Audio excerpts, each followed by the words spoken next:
Et le buisson d'épines répondit aux arbres. Si c'est de bonne foi que vous voulez moindre pour votre roi, venez, réfugiez-vous sous mon ombrage. Sinon, un feu sortira du buisson d'épines et dévorera les cèdres du Liban. Juges, chapitre 9, verset 15.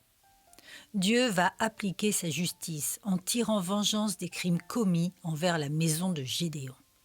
Un rusé trouve toujours plus rusé que lui, et c'est ce qui se passe avec Gaal, qui veut prendre à son tour le pouvoir. Abimélec trouvera la mort dans cette bataille, et les habitants de Sichem mourront par le feu.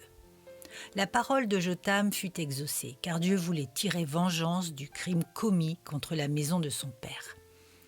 Le chapitre 9 du livre des Juges nous montre qu'il peut en effet y avoir des drames terribles et surtout totalement injustes, mais que Dieu ne laissera jamais impunis ceux qui en sont la cause. Dieu n'a pas empêché le drame, mais il a rendu justice.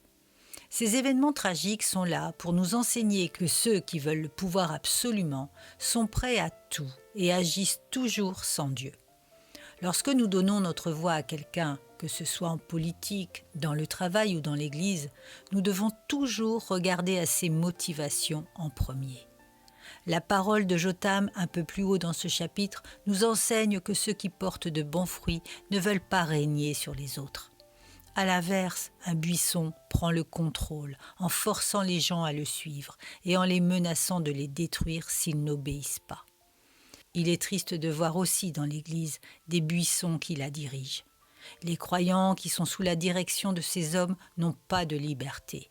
Ils sont enfermés dans un système qui les tient captifs et ils ne s'en rendent pas toujours compte. En tant qu'enfants de Dieu, nous avons de la valeur à ses yeux et nous ne devons pas nous laisser tyranniser et diriger par quelqu'un dont les motivations sont purement égocentriques et charnelles. Nous sommes libres en Christ. Ne nous laissons pas voler ce qui nous a été donné, la liberté.